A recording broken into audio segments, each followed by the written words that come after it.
Welcome back, YouTubers! It's Arcus here, and you know what it is? It's time for another review, and this time I'm reviewing Marvel's Cloak and Dagger Season 1.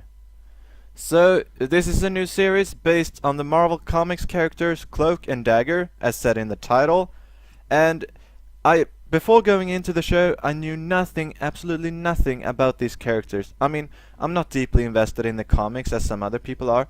I would like to, but I just don't have the time for it. So either way, it was a fresh face for me because I knew nothing about the characters. So therefore I found the show quite enjoyable.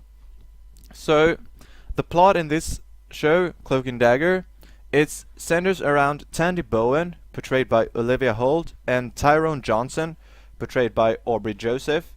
And these two are the main characters that you follow. One is a girl and one is a boy, of course, because you know, why not? Either way, so it centers around their lives and how, you know, you get introduced to their origin story in the first episode. I don't know if it's quite accurate to the comics or not, since I've not read them. But either way, in the show, you know, it starts off with them being surrounded near the river, and they somehow both end up inside the river, and then there's this oil plant explosion that sends out a massive, I don't know what you call it, wave of like blue lightning, and it hits them, and that's how they get their superpowers, if you would like to call them that. So, you know, it's the typical, you know, heroics that they get exposed to something and then they get their powers from this. You know, the same thing happened to the Flash. So there's a lot of similarities, but there are their own characters, of course. Okay, so then we fast forward, maybe I think it's probably at least 10 years to when they're more adult versions of themselves, and they're, you know, Tyrone, he's in high school, and Tandy, she's living on her own. She's got no family left almost. She got her mom, but they're not on talking terms. So therefore she's living on her own, she's stealing, she's not having a good life. So actually, what surprised me most about the show is that it doesn't center, I mean, it's focused on the powers that they got, but it's not in the center that they're being heroes. And that was I found really refreshing, because it was not about them stopping crime, you know, becoming a crime fighting duo. It was more about them discovering their powers on their own and trying to figure out how the hell they got them and why they keep connected to each other. Because, you know, I still don't know actually, because I mean, I didn't get that much from season 1. There's still a lot of stuff that I would like to get to know in order to determine what their powers actually are. Because I know some of it, you know, like Tandy can, she can form light, you know, light daggers in her hands out of nowhere, and I'm guessing this is why she's called Dagger. And Tyrone, he can teleport and use teleportation, so therefore he uses the name Cloak, because he actually needs to be wearing a cloak or of some sort of cape, you know, to hide his face a bit, just to be able to control it. Otherwise, as shown in previous episodes, he can just use it when he's in danger and it's not entirely controlling it himself. So it was really fun, you know, seeing them throughout the show and seeing how they progressed and learned to adapt to their own abilities and how they actually managed to use them. But it's not like the typical comic books, or I mean, I cannot say that, of course, but it's not like the typical heroes where, as I said before, where you stop the bad guys and so forth. I mean, there's this evil corporation in the show called Roxxon that is sort of responsible for everything, and this is sort of the main villain, if you want to call it. I mean, it's not entirely true, but it's sort of a common, something that they both have in common, that they really, really, really dislike Roxxon.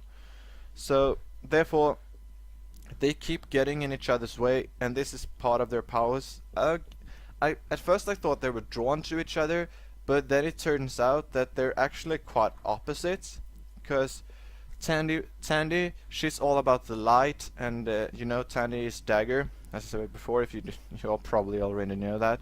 But she's more of the light version. She can see into people's hopes and in the future and dreams. And Tyrone is more of a, he has more of a darker power, you know. It's all sort of, he can see people's worst nightmares, worst fears, and exploit them. And so at first he doesn't really feel like a hero type. You know, he feels more like a villain with these sort of powers, but he uses them in a very effective way that makes it so that he's not a villain. At least not here, what I've seen so far. So so that's sort of the main theme throughout the show. You know, these people, they get thrown in each other's faces. They don't like each other at first, but then what I found sad was they actually started to go a bit more in towards the end of the season. They actually became friends, and they sort of switched lives a bit, if you would call it that. But either way, I'm sad that it was only 10 episodes so far. I mean, I know there's coming more, but I felt like it was too little to get a good explanation of everything. 'Cause it was right about the 7th episode, yeah, that I actually started to get some of these characters and their abilities and where their relationships sort of started taking a shape.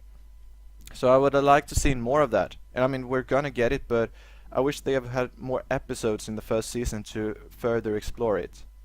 So, and talking about the episodes as well, it's a bit of a slow start. I mean, you don't watch it for the powers, you watch it for the characters, and you get really invested in them because they give you a lot of background history to these characters and also their lives now as their social lives, what they're doing, everything. You get a lot of facts about them, which I really enjoyed.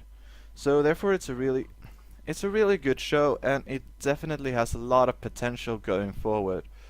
However, I think they need to come up with a way so that it doesn't become cheesy, you know, with the characters that they're becoming, you know, they can't be a crime fighting duo.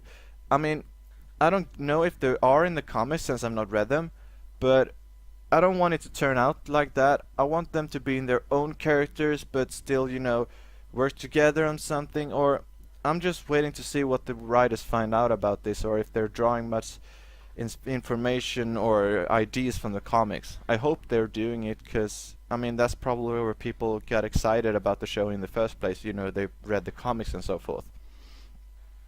But either way, so for me the show was a really good watch. I would definitely recommend you go see it. As I said, it has a lot of potential, but it's still not there yet. So I'm excited to see what they can do in the future. So my review for it, it's gonna be a 6 out of 10. Because there were a lot of good points in it, but as I said, I really started liking it more towards the end of the season, so I wished it was a bit longer, so I had a bit more of time with it, you know, get to know the characters more, and it was sort of towards the end that I got really excited about watching it, because in the first few episodes, you know, there was a lot of facts and there was really a lot of talking. I mean, there happened some stuff, but not as much as I would like to. So therefore I was really excited towards the end, because they started to become friends and they started working together. So I would really like, I can't wait to see more of that. So that's what I'm giving season 1, a 6 out of 10 so far. Hopefully they can continue with this new show, and yeah, hope it doesn't turn out as Inhumans did, but I don't think that's the case, because this show is totally different from that. But that's a whole nother case. Okay, as always, this was my review on Cloak and Dagger. If you got any comments or thoughts or questions, just leave a comment down below, and I'll see what I can do. Until next time, bye.